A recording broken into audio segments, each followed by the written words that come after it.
next po natin dito is yung Paway Church na po. Pasensya na po, medyo na-delay tayo ng konti sa dami ng bumiyahe.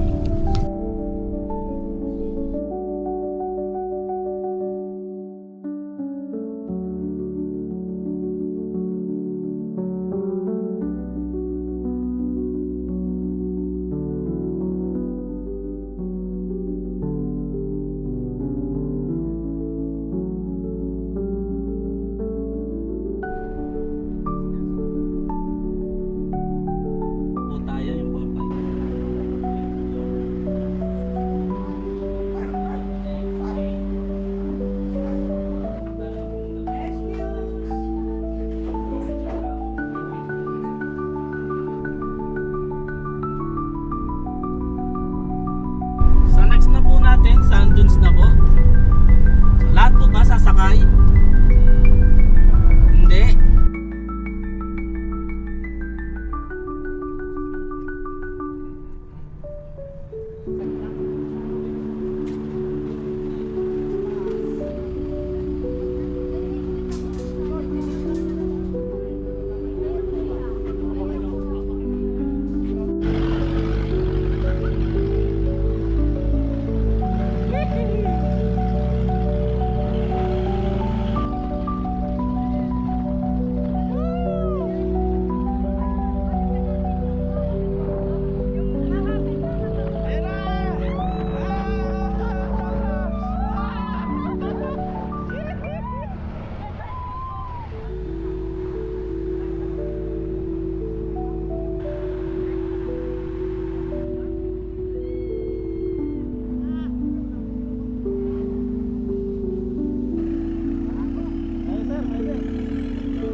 Oh, Diyos ka yun.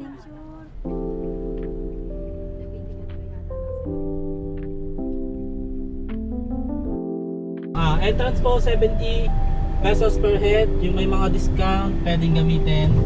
So Malacanang up the north, Paway Lake, tsaka Chinese Garden, andyan na rin po lahat yan.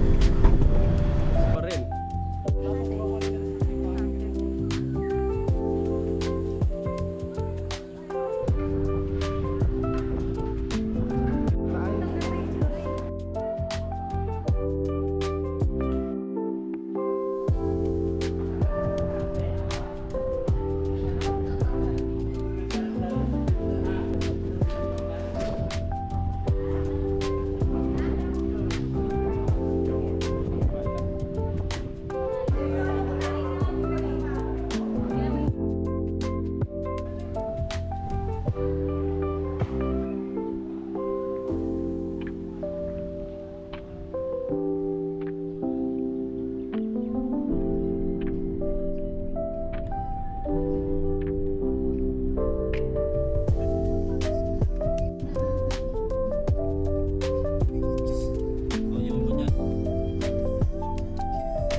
Dito na po, Bacara Church and Sinking Tower Bell, ayun na po. Tapos meron po silang Museo de Bacara dyan, mini museum po nila. Pwede nyo pong pasukin, 20 pesos po ang entrance. 30 minutes lang po, picture, then bukas yung simbahan, pwede po kayong pumasok sa simbahan.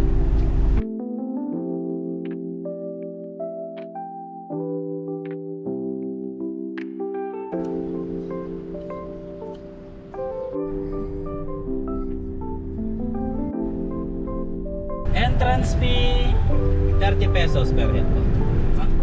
So, abonahan ko na lang po muna para makapunta agad tayo sa Mapurpurawan.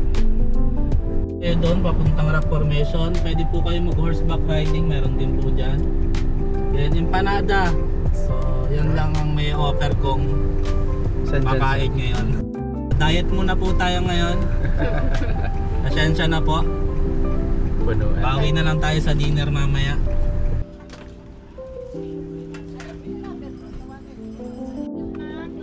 Go. Uy, magkano yung sa ano? Kabay? Ayun mo, nakasulat na ngayon. 100 oh. Uy, libre na kay Kuya.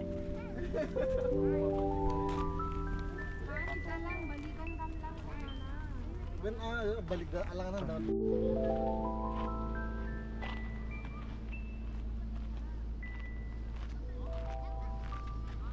Punta tayo sa rock formation. Di ko nga alam kung yan na ba yun eh. Oo. Baka mayroon pang iba dun. Ito.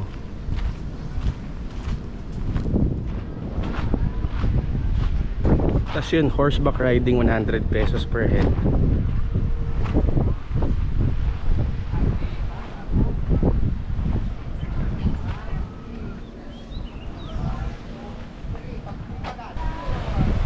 Yan. Mula dun sa kainan ng empanada, lakad ka siguro mga 10 minutes lang papunta dito. Tapos makikita na itong highlight ng rock formation. Tapos eto na yung view. Pwede pa daw maglakad dun sa likod kaso hindi na makikita to. Ito yung main highlight dito eh.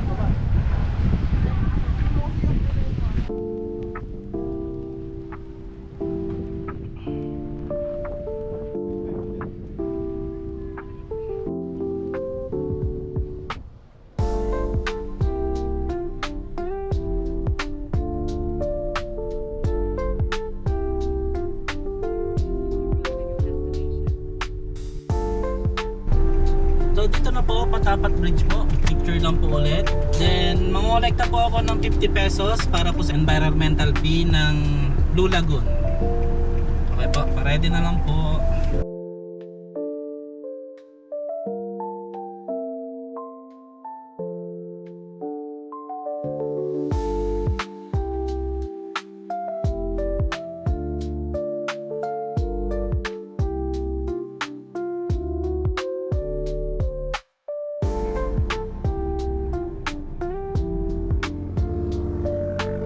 Yeah, trip nyo maglakad-lakad. Ayan yung tinatawag nilang Bantay Abot Cave, yung may butas na yan. So kung hindi naman high tide, pwede nyo siyang babain. Nakarating na tayo sa accommodation natin. Oh, ito pala yung Bantay Abot Cave. Ano sila nakababa dun? Ayun. Dun kami galing kanina, Patapat. Yung tulay. Sobrang saglit lang namin kasi napakaraming sasakyan. Parang 10 minutes lang ata. Tapos dun kami nagstay ngayon. Wala gaanong tao dito. Pero ang downside, di na kayo makakapunta sa Blue Lagoon. Hindi na kayo makakapunta kasi punong-puno na daw yung accommodation. Kaya dito na lang. Siguro dito na lang din kami mag-swimming bukas kung okay.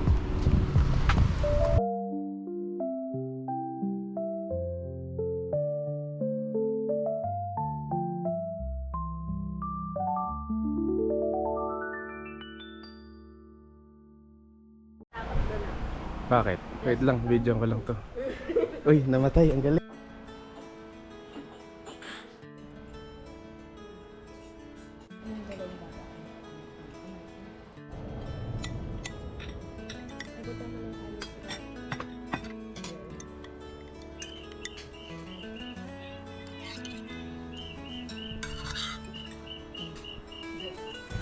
Day 2.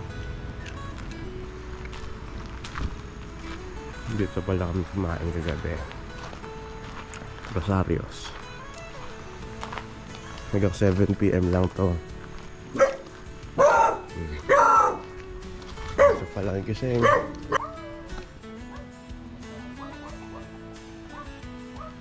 Ganda. Ay, mas maganda dun. No? Dito marami sinusunog.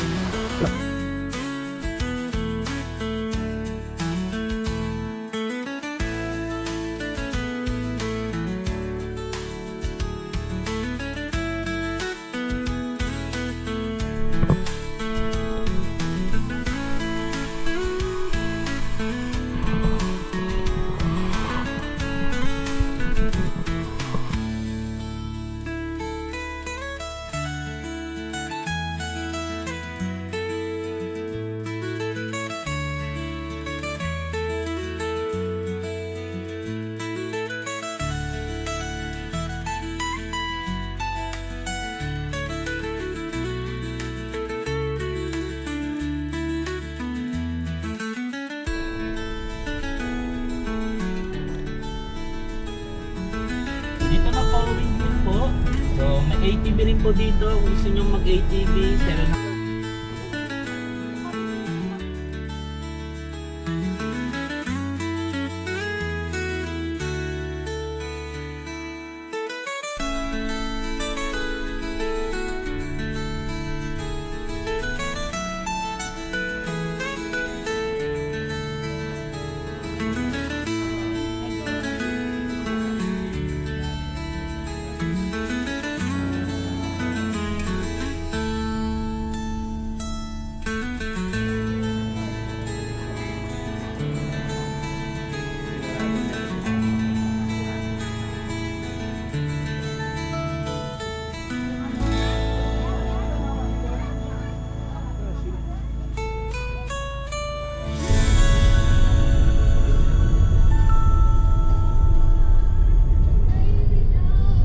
Guys, next na po natin yung Baluarte.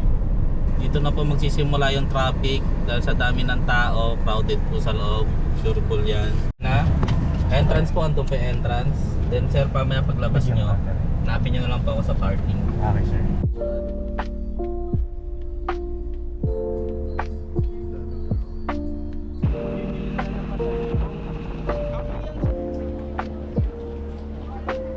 Wala, nilakad na lang natin yung mama. Lakad na pala eh.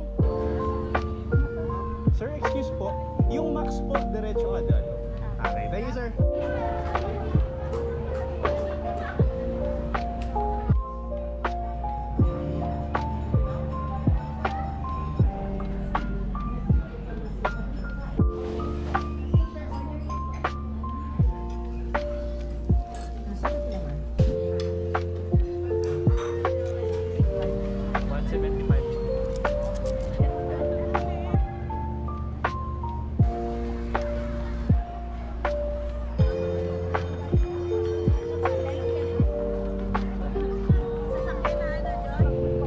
Kaya unahan.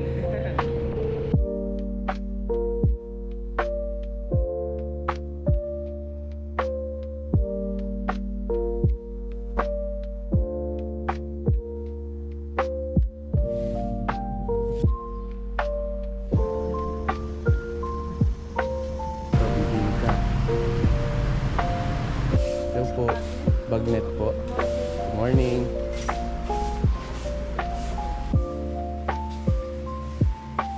Yung model po.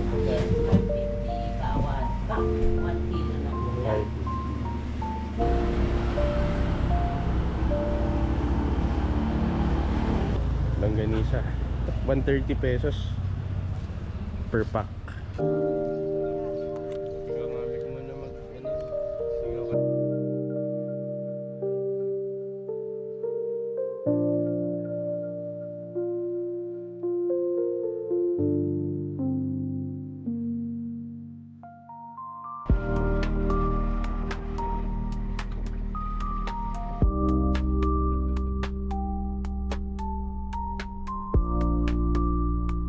Pwede na po kayong bumaba.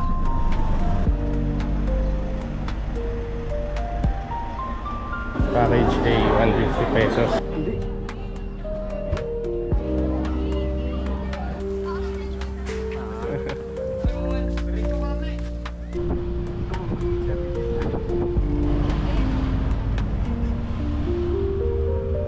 First station, Safari Gallery. sa kanila. Sorry.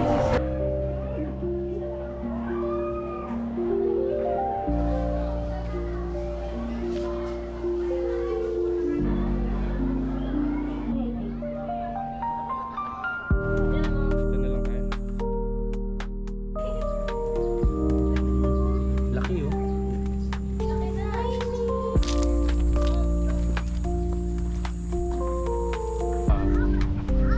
Kasi dito na sila. Bilis. May bayad yata yan. Hello. Ano mong pangalan niya, sir? Ah, sir? Troy. Troy. Troy. Dali hawak.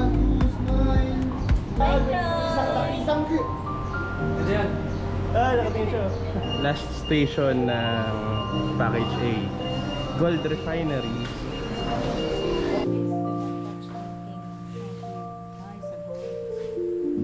Hydraulic press.